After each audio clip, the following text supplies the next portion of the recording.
Hello, screenwriters, and welcome to Writing for Screens, the Screenwriting Step-by-Step Project, Volume 201, Episode 201. My name is Glenn Gers, and I come to you every Monday through Friday, if I can make it, at 3 p.m. Pacific Standard Time to let you look over my shoulder, share my screen as I write a script. And I'm doing this to demystify the process of writing a script, because I think that process is kind of undertaught in the screenwriting teaching universe.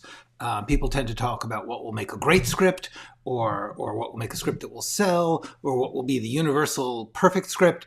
But nobody talks about the fact that without the process to write the script, you don't get it written, it can't be great. The best thing about a great script is that it was written. And so I want to talk to you about the day-to-day, line-by-line, scene-by-scene process of getting thoughts out of your head into script form on a page into a script. This is not the only way to do it. It is not the best way to do it. It is not the surefire money-making way to do it. It's just how I figured out for myself in a 25-year career writing for TV and movies. There was not a lot of screenwriting teaching going on when I started, so I had to teach myself, and a lot of these things are things that I just figured out helped me, and I thought maybe by letting you watch me walk through it, it would help you. They're just tricks, tools, techniques, ways to approach the process. I'm not trying to talk about any particular kind of script or any kind of writing. I'm just saying writing stuff down in scene form. That takes some trips and techniques, so you should watch them. But more important than that is the rest of my channel, because honestly, everything that I'm doing here in this step-by-step thing is really just a practical application of ideas that I put into these videos in the first 3 playlists on my channel: Screenwriting Essentials, Screenwriting Tools, Skills, and Craft, and the process, being a writer. Those are where I really tried to get my thoughts into clear, useful form, little 10-minute videos that take on a topic. The topic is the name of the video, and it's in a great big, bold, colored word on the screen in the thumbnails. So I strongly advise you, if you want to learn about screenwriting from me, to go there, check out those videos. Hello, 99 Precinct. Good to see you. Good evening for you. Good afternoon for me. Let's get right to it, because what I'm doing now is I realized that I wanted to change a subplot in my script. I had written a script, had done a rough draft, had done an outline, then a rough draft, then a rewrite. As I was looking at the rewrite, I was like, you know, this bunch of characters, they're not working. Because I had gotten stuck on the concept that they should only be seen on Zoom meetings, because they're a group of people, they're all over the place, and they only get together in the story in Zoom meetings. But this story is about what happens when that all changes. So I should show that changing. I should show them coming together. So that's what I'm doing. Hello, Donna Nelson. Good to see you. I am so glad to have everybody here watching. So what I'm doing is I am doing a rough draft of new scenes, just a handful of new scenes, just 3 or 4 that follow the track of a certain set of characters, these detective characters. And I outline them in my outline, which I urge all of you to try writing an outline. If you do not know why, or you believe that it's bad for you, I urge you to look at this video, Why Outline, and then, having done that, check out this video, How to Outline, because I really did, I think, make a convincing case for outlining and a really easy process for outlining, and I think it will help you. Hello, Ede, nice to see you again too. Yeah, sorry, I forgot that I had something to do yesterday afternoon, so I suddenly thought, oh, I forgot to tell everyone I won't be here Thursday afternoon. But I'm back, and I hope to be all next week, unless something comes up drastically on on Monday. That's a national holiday here in the U.S. of A. It's the 4th of July, celebrating our Declaration of Independence, and I don't have anything else to do that afternoon, so I think I will be able to do this. But should something come up, then I will definitely be here Tuesday. But I think I'll do the whole week. I think I can do it. Hello, Maritlatoso. Yes, the weekend is looking good. It's a 3-day weekend for many people here in the US of A.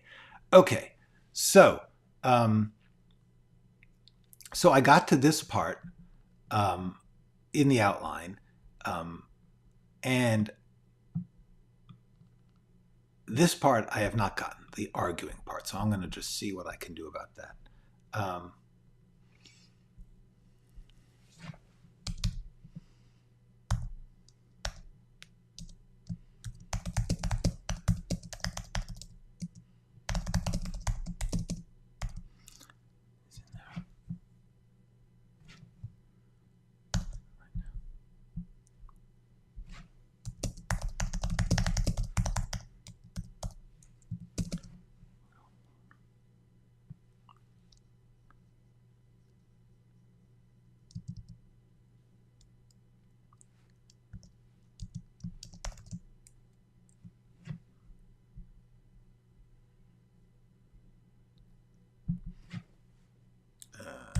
I'm just making up some dialogue here. Hello, Natasha. Good to see you.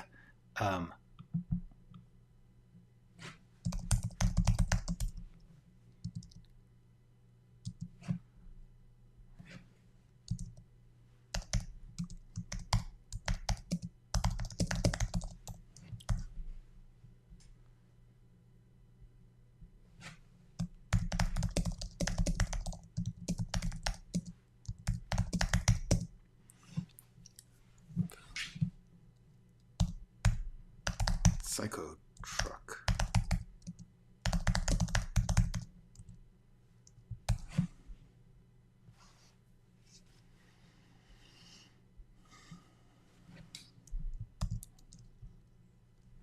Now, here's the thing. I just wrote some fun dialogue where people are arguing, but they all saw it clank, splutter, and die.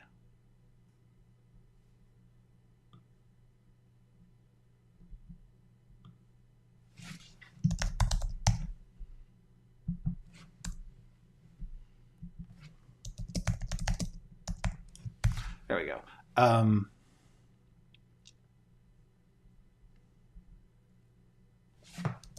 Storms.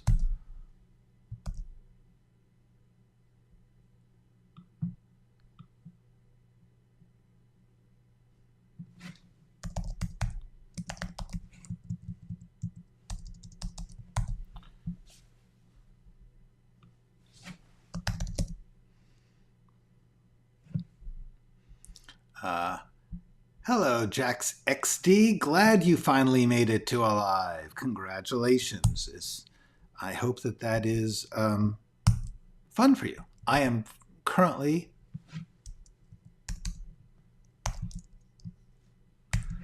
just rewriting some dialogue.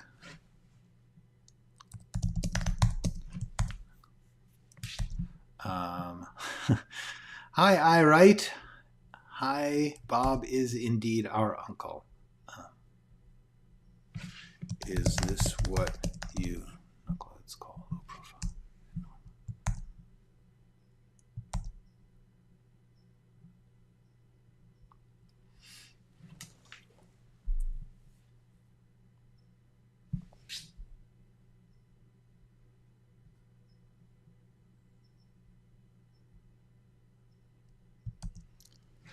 All right.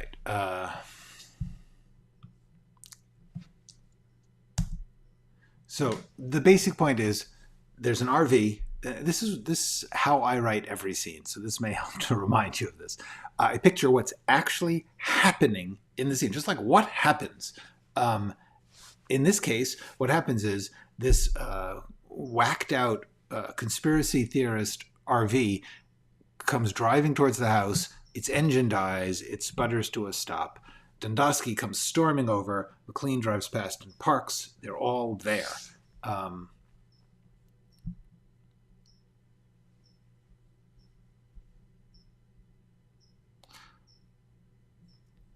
So point. Hello, Butte. The point of this scene is we're getting to a moment when these three people are trying to. They're stuck outside the house because they are trying to get the RV back going.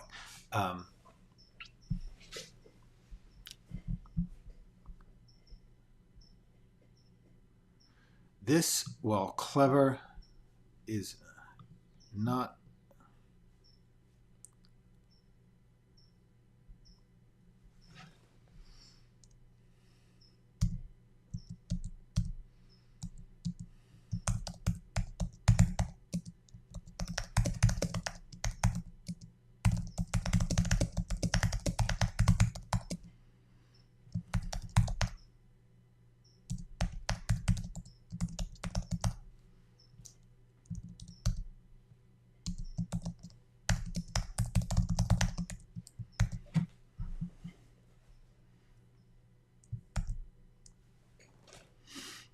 Okay, so honestly, we've kind of got the point. Like what we're going to find out, like right now, we're just trying to set up the situation that will be useful later. So we're trying to get these people outside the house trying to fix a truck. I don't think we need to show them trying to fix the truck. We need to just show that the truck is stuck. Later, we will see them caught mid-truck fix. So therefore, I am thinking...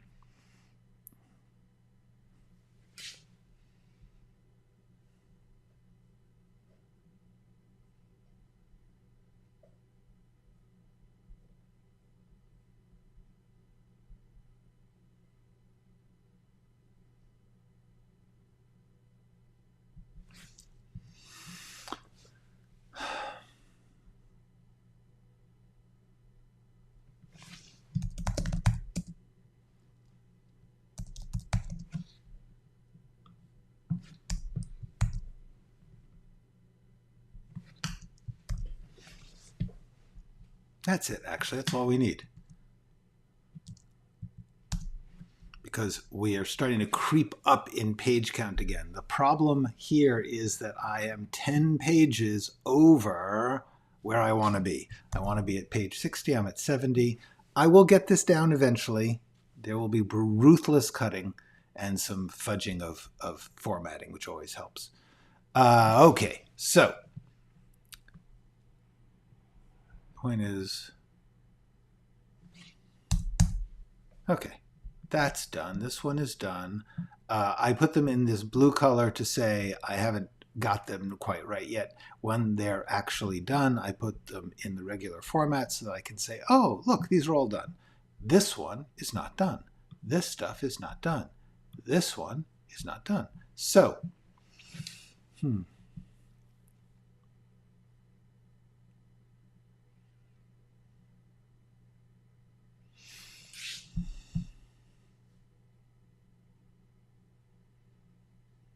where is this going to happen?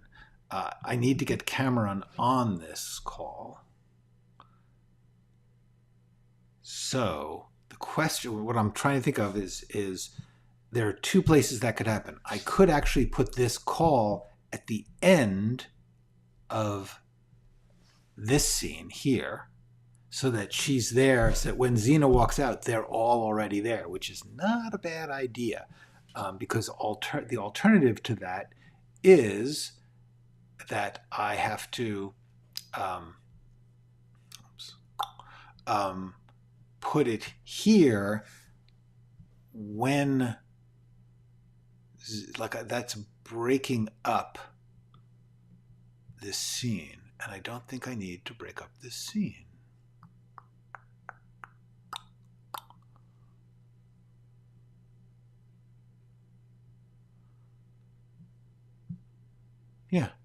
Yeah, I don't want to break up that scene, I think. Which means I need to put, although the other place to put it is after the talk is with,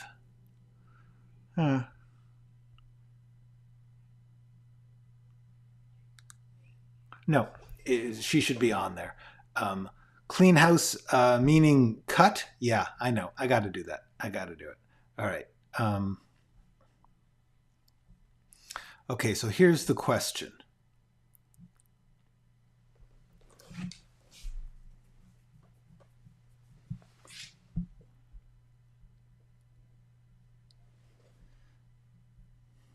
So Cameron is going to call somebody. Let's go back to this outline here. Because Xena is not picking up. So therefore, who is she calling? She has three choices. Dundosky, Ted, or McLean. Do we think she would call Dundosky or Ted? So it's got to be McLean.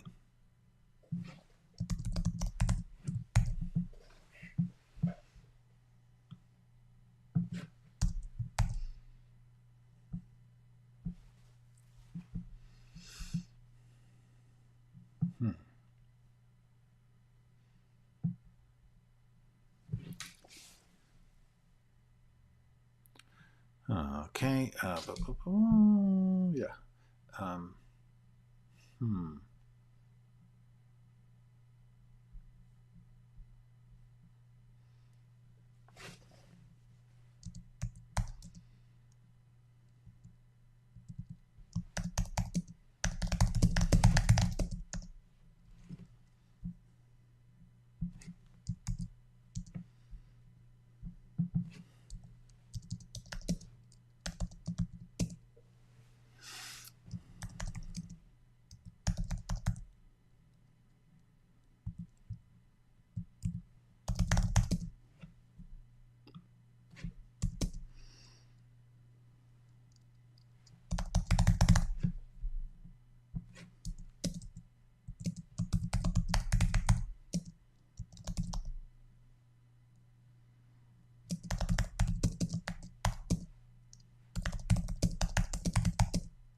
FaceTime. Now, FaceTime is technically, legally, a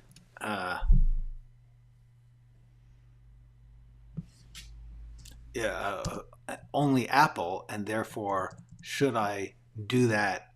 You know, you try not to associate to use specific corporate technology or logos or anything like that. But I'm going to do.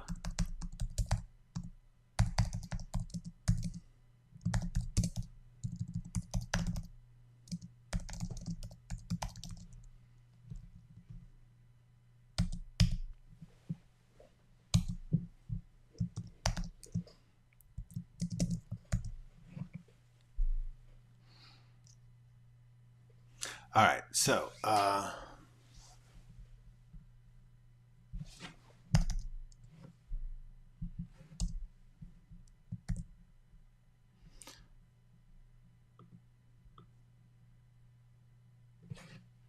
because of time and space, I am I am cutting that little bit of comedy sound effects. Yes, yeah, exactly. Down the line, you know, should Apple say, hey, we want to product place that, that's great. Do you have tips on keeping the flow creatively when starting a project while leaning the organization? Yes, I do. Hang on. I have, good. Yes, Hyperabs, you are correct. Hi, Hyperabs, never met you before. Video call. Video call.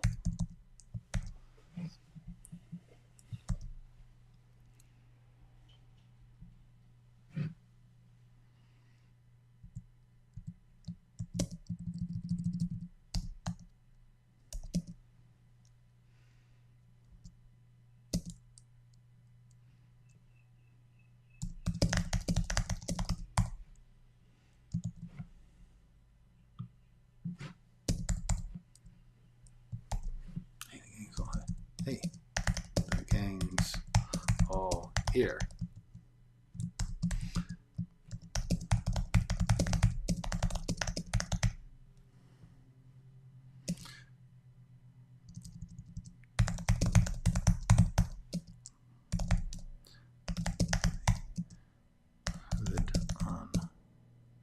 checking the...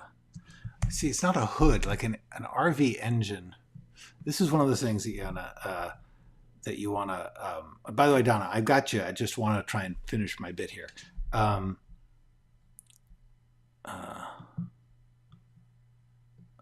RV, hang on a second. I just want to check. What I'm going to do quickly is research. Go online. I'm going to go to the internet and research. Checking RV engine. How do you check an RV engine? Images.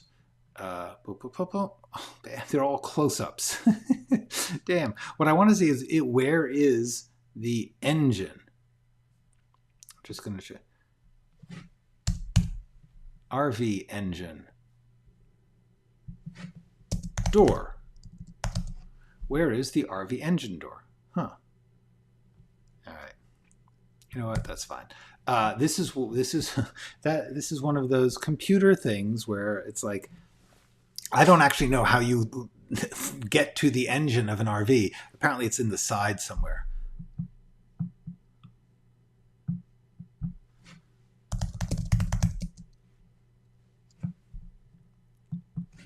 RV's engine door panel.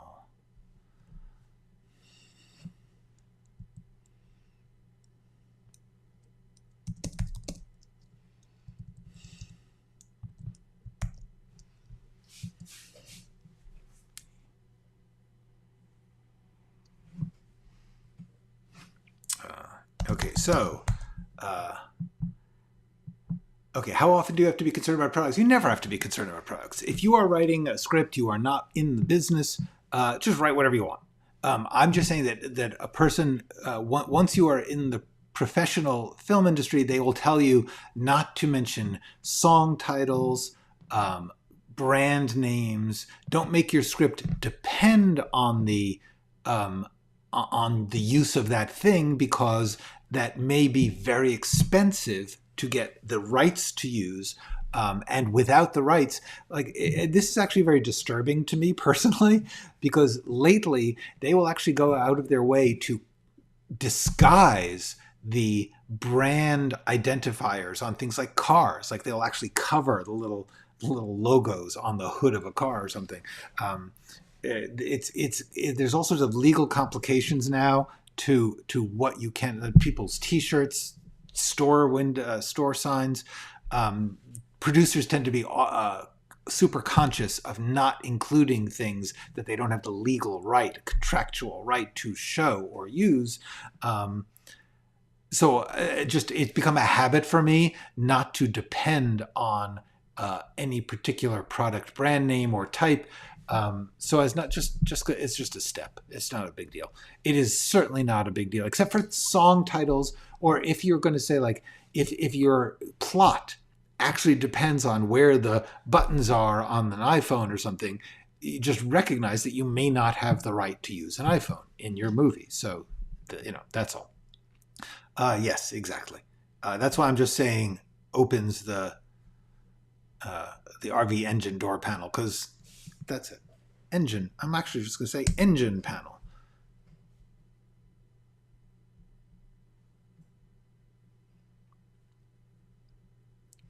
All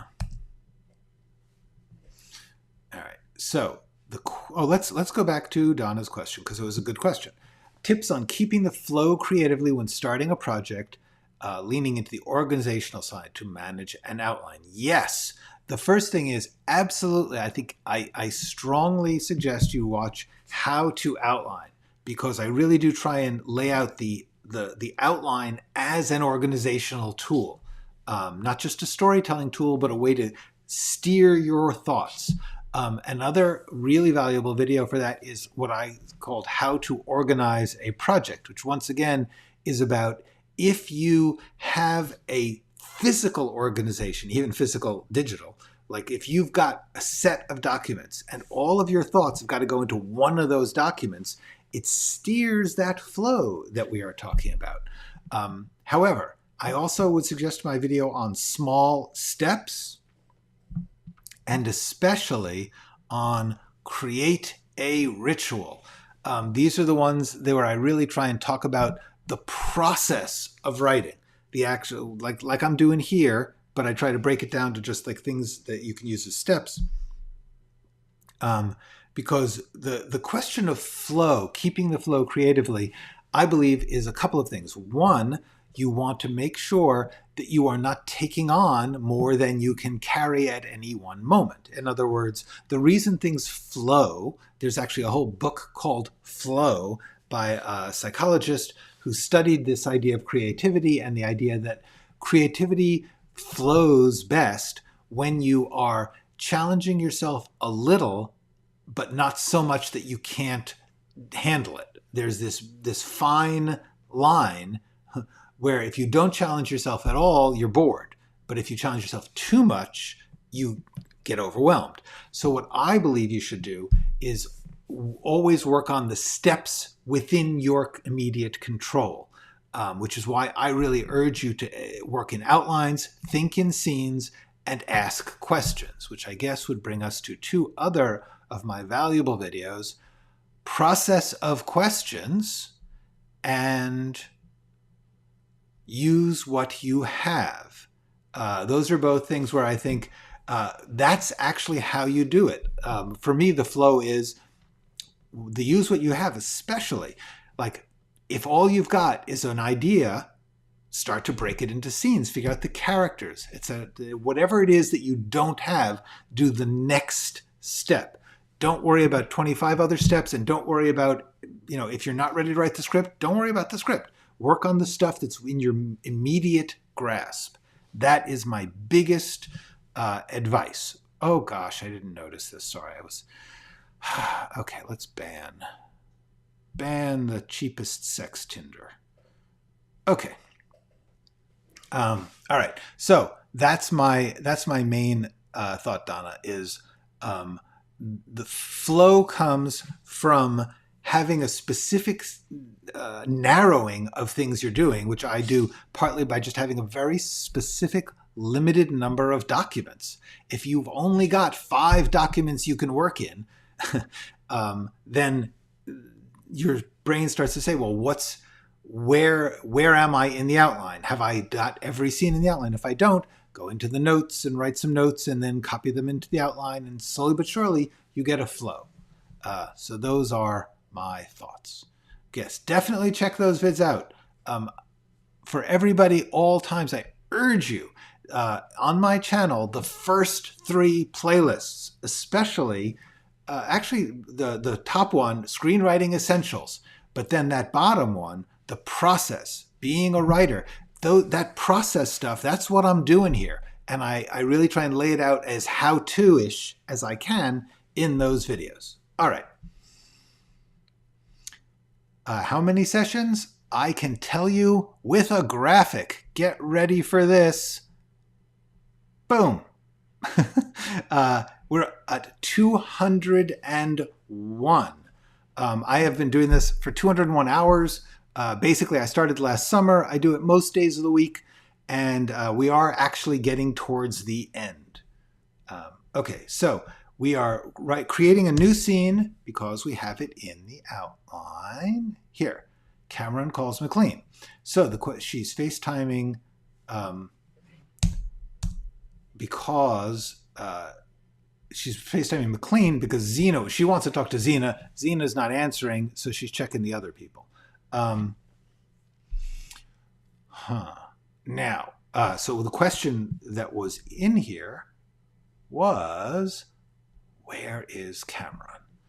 I don't want to overthink this. At home on our computer is fine. Okay, so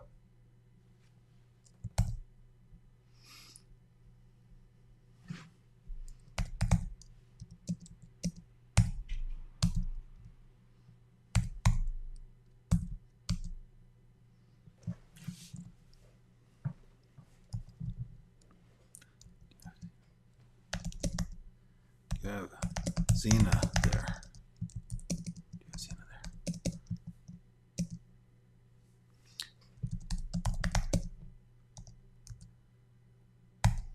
You have Xena. She was live streaming from in the house. Do you have Xena? Have Xena. Yeah, it's a thing.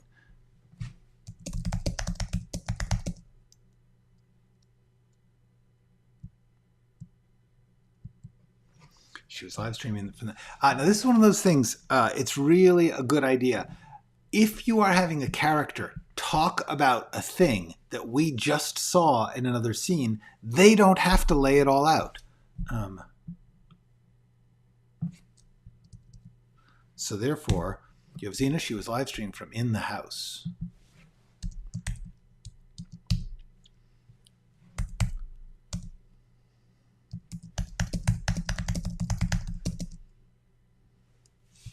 Not at the moment. You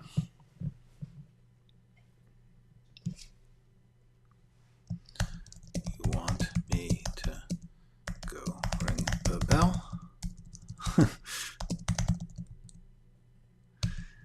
Exterior, George's house. George's street. Street.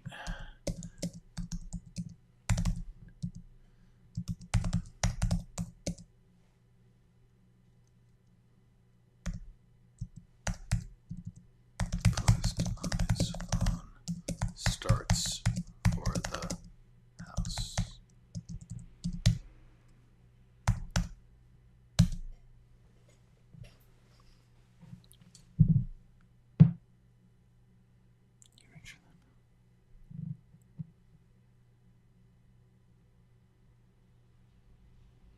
Okay, so he has to say something. Yeah.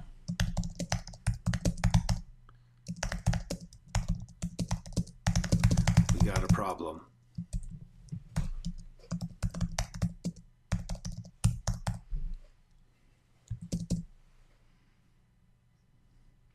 I don't think he needs an exclamation point.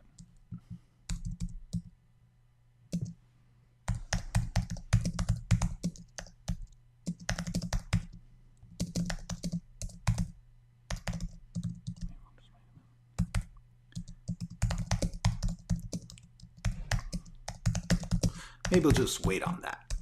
Okay, so we've got Cameron now online. You touch that bell.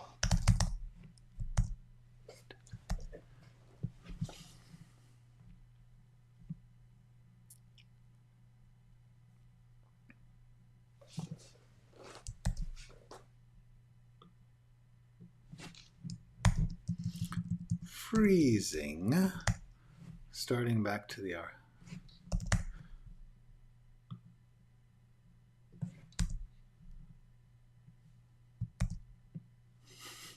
All right. Okay, good. All right, so, boom. Okay, we have now, look at that. I think, yeah. We've got all those new, the scenes that were not written are written. Look at the, who would have thought? A couple weeks ago, I came up with this idea. I said, these characters need a different set of scenes. We have now figured out what few changes. It was actually only 4 or 5 scenes had to be rethought. We got these people all together. It is much better. I am feeling, I would raise a glass if I had a glass. I will raise my bottle of water. Hold on here. That's good. I need that. Everyone should drink water at all times. It's very important. Okay. So, now, actually what I'm gonna do is I am going to, I'm gonna print out this. Well, actually, I've got some. I made some small.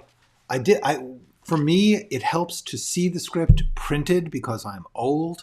But when I want to read it, sometimes it's really useful to print it out and mark it. I don't know if you can see. I actually take a red pen and mark things.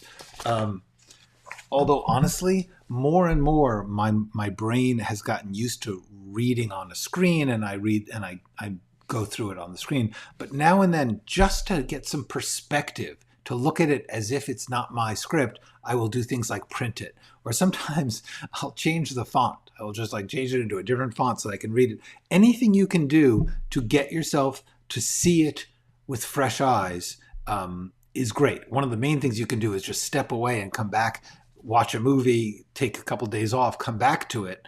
But what I'm going to do is, now that I have rewritten that, I need to read through the whole thing and see what the flow is and where I need to fix it. Because we're getting to where it's almost a readable draft. It is a readable draft that's 11 pages too long. And I can, I could live with 3 or 4 pages too long. I can't do more than that. So let me just see what I got here. I had already done the first 20 pages of correction. So the first thing I'm going to do is just go through, make sure when you are taking steps, like I'm going to do a new draft, you want to make sure you don't have any notes or paperwork that is not included in the draft, because otherwise you leave things behind. So I'm going to make sure I make any important changes. Oh gosh, this is terrible. Terrible, terrible, terrible. So I'm just going to go back to this scene here. Oh, look at that. We have not worked on this one. Okay, so I'm going to just make some small changes, and then I'm going to, frankly, over the weekend, reread the whole thing and start to make notes to what's working and what's not working. The scenes that are not working, I'm going to try and conceive like what's wrong with this scene, and the words that are not working, I'm just going to try and correct them. And that's when you get to a little, either if you're looking at it on the screen, sometimes it's just fix it right when you see something, you fix it. So in this case, one of the things I noticed is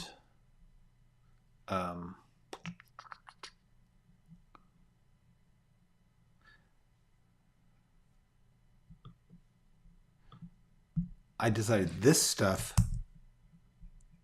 is actually in here. This is it.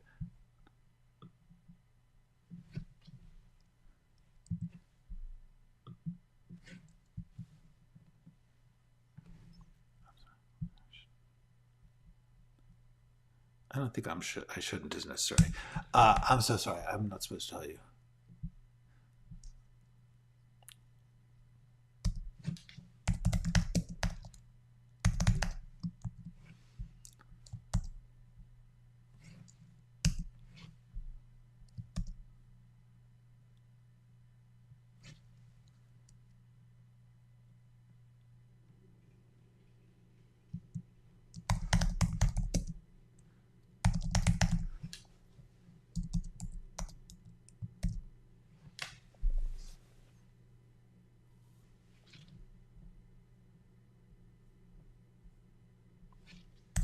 Okay, so what I'm doing right now is just making minor changes. Too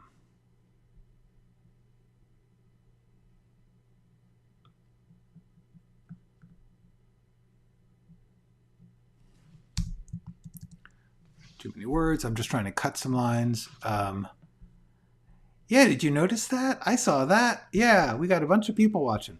That's cool. So I'm just doing some small.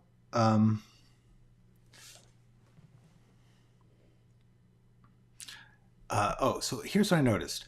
This speech is actually 2 speeches. There's the information. This information is actually what the job is. So the question is where to put it.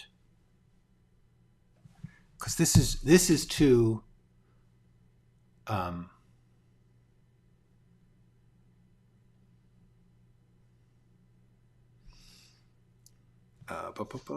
so I thought of putting this.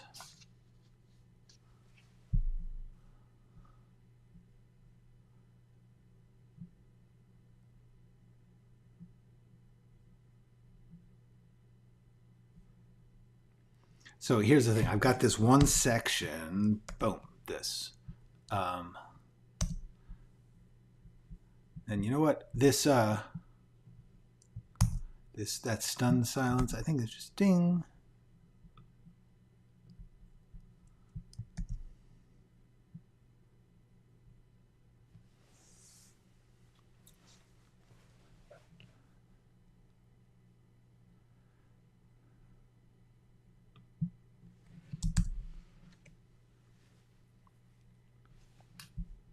So I'm just cleaning right now. Just like what I'm thinking is, where is she?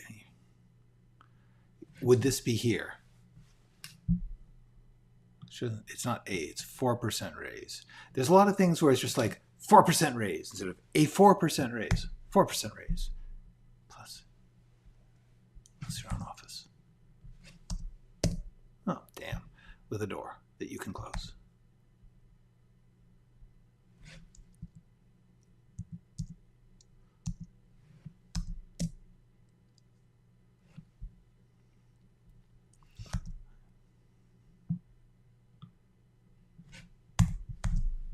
Okay, that's better. She's like gushing. Boom, yada.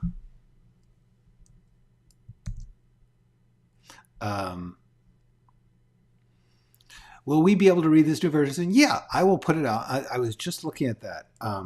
Yes, over the weekend, I will, probably tomorrow, I will export a PDF and put it on the website. You guys know where to find it, right? You guys know? Tell me if you don't know. It's on the website under the creative section.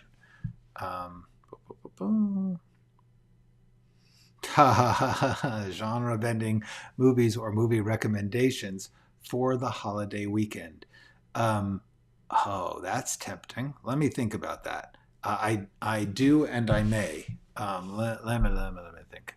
Okay, so.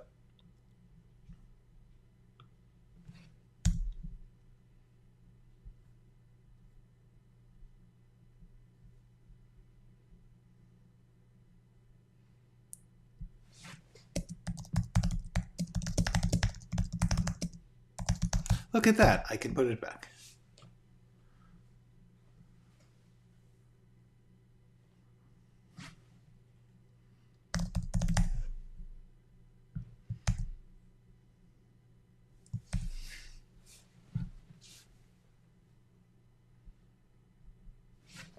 For the revolving doors. That's it. Okay. I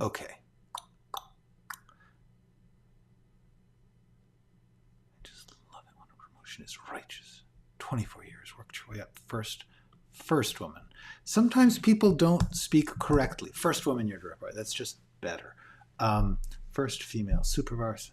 First woman in your department. First female department.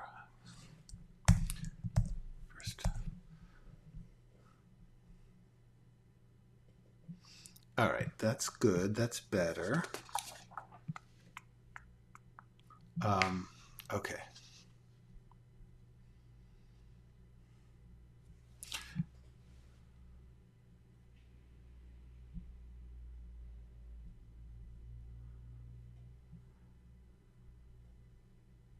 So here's the thing about this part of the scene.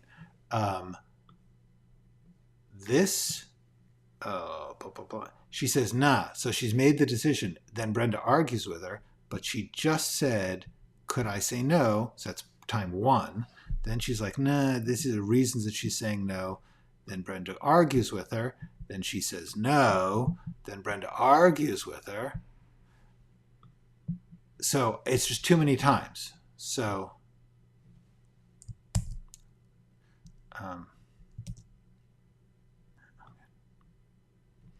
so I'm just moving some of this dialogue around. Nah, I'm good. Thank you, though.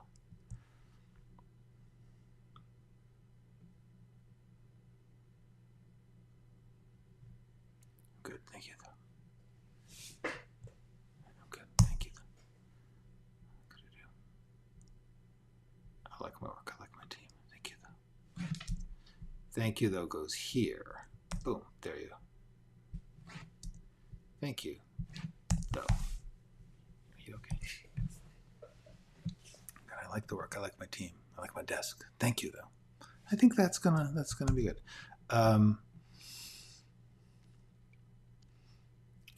So this is good.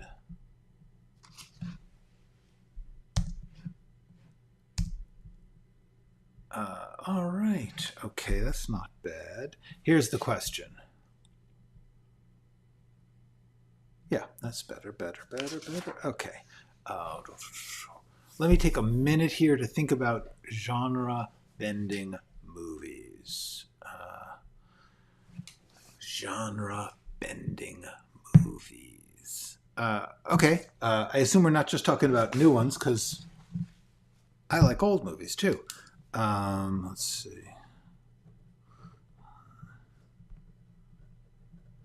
What are some... Genre bending is tricky. That's the tricky thing. See, Knives Out, I think, is pretty strict in its genre. It's sort of it's stylish, but it's sticking to the genre of the whodunit. It's just an old genre that's being revitalized. Interestingly, his first film, which let me just do a little research here.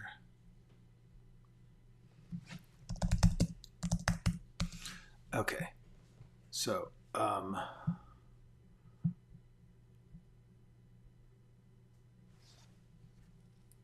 Rian Johnson's first film, Brick, is actually here.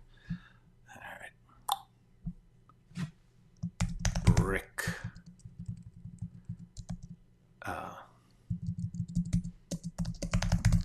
Johnson. Don't. Okay. Why are these all so small? Boom. Brick by Rian Johnson.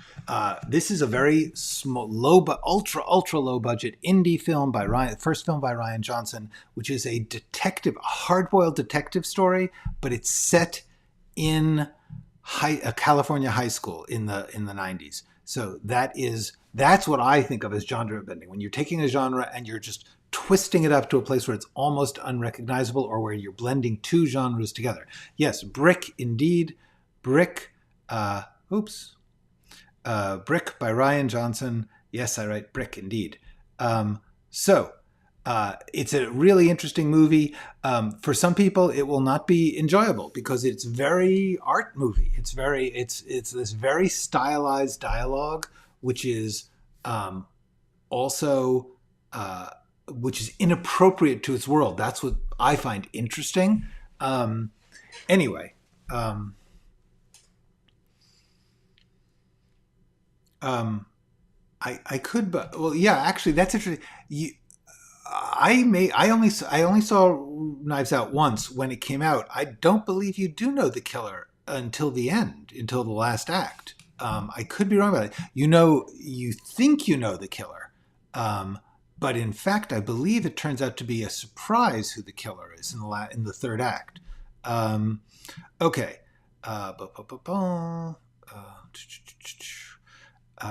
So that's one, but let's talk about other genre bending. For instance, okay, this is one you might not have seen.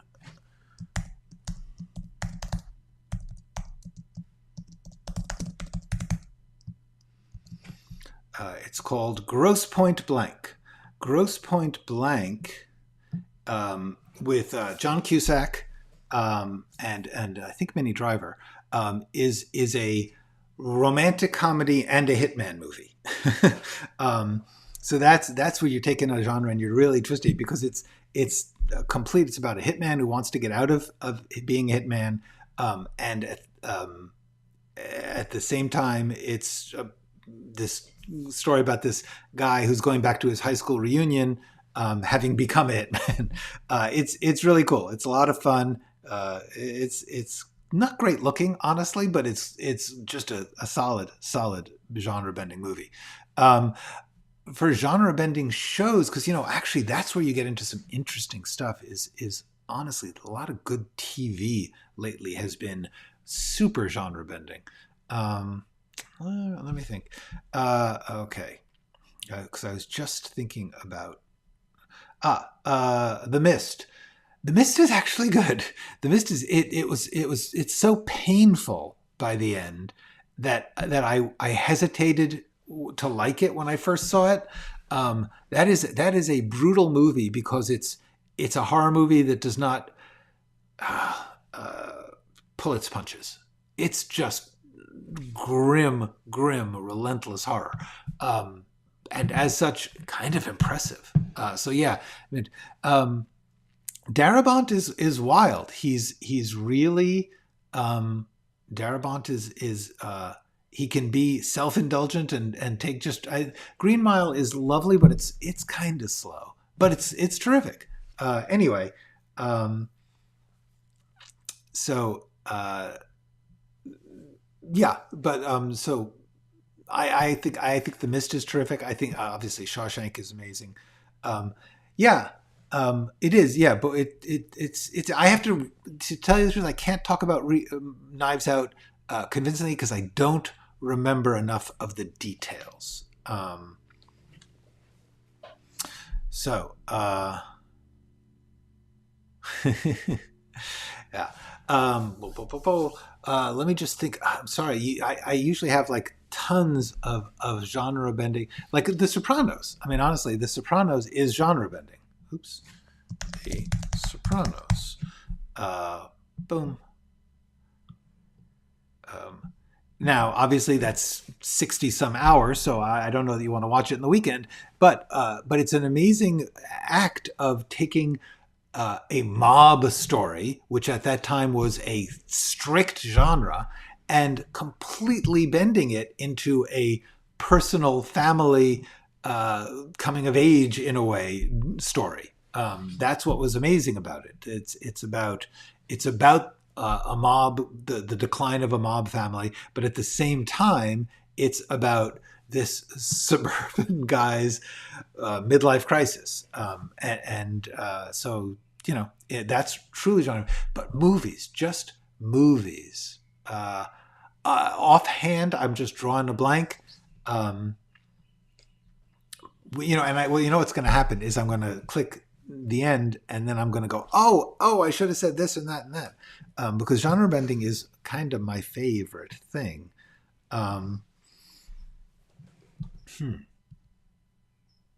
Yeah, sorry, drawing a blank. Was in another world doing the rewrite, and I just haven't got, like, actually there's a really fun see that I cannot vouch for these movies being good. I haven't seen this in a long time. 7% solution. 7% solution. This is a movie from, I think, maybe the 70s, maybe the 80s.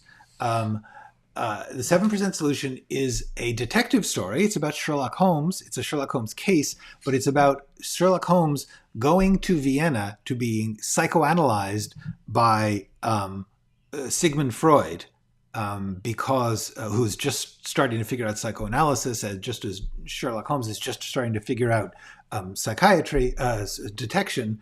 But obviously, Sherlock Holmes is a messed up guy with a strong cocaine addiction, and it's a fascinating movie. Yeah, I'm not saying it's great, but it's fascinating. It's got some interesting stuff. Okay. So, oh yeah, that's interesting. In Bruges. In Bruges is kind of, is that genre bending? In many ways, it is. It's a hitman. It's another hitman movie, but it's really about more of a moral, spiritual conflict or quest. Yeah, there's so many fascinating, like I'm just gonna, I know I'm gonna hate myself at the end of this when I click finish broadcast, and then I remember all these great genre bending things. Give me a second. I'm just gonna look at my shelves.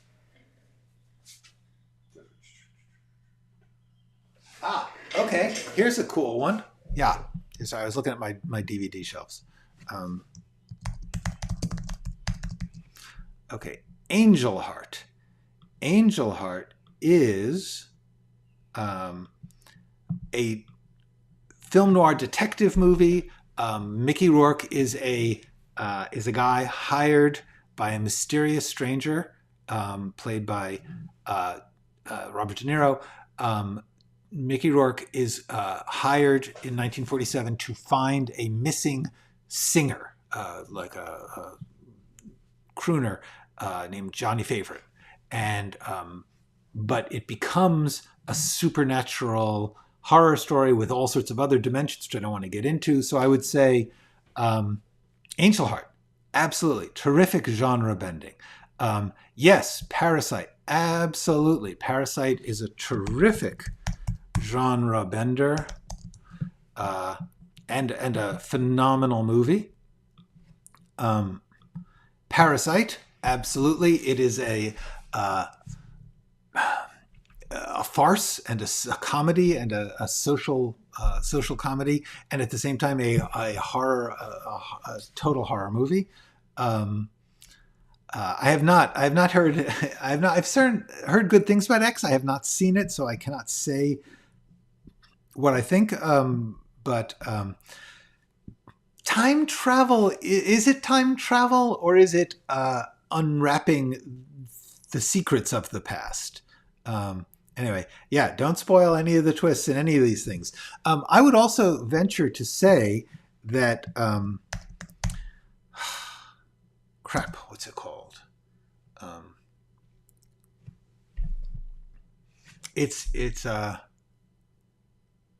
Prestige. Okay, The Prestige is not so much a genre-bending movie as a genre-less movie. It's like this movie. Hold on, there we go. The Prestige. The Prestige is freaking brilliant. It's dazzlingly constructed, just unnecessarily, as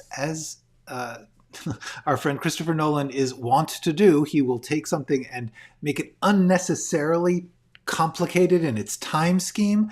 But what's really interesting is that it's just, in some ways, it's a backstage drama. In other ways, it's a romantic quadrangle. It's sort of genreless. It's also got a sci-fi element. Anyway, it's quite brilliant. Yeah. Cool, Minkia. Very great. Yeah, indeed. So cool. Other genre benders. This is funny because I do I write a lot of them, but I'm trying to think of things that are actually them. Hang on.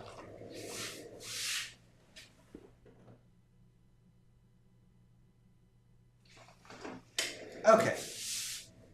So once again, let's talk about, here's one that I would say is a genre bender. It was at the time Alien. Alien actually, and honestly, the thing about Alien that's really interesting is that it's essentially a gothic horror. It's a monster story about these monster people covered in the monster, but in sci-fi. And actually sci-fi horror almost didn't exist when Alien was done. Alien is actually not my favorite Alien movie. I actually think Alien Resurrection is the best of the bunch. I think Alien Resurrection is amazing because it's, I'm just going to put that up there.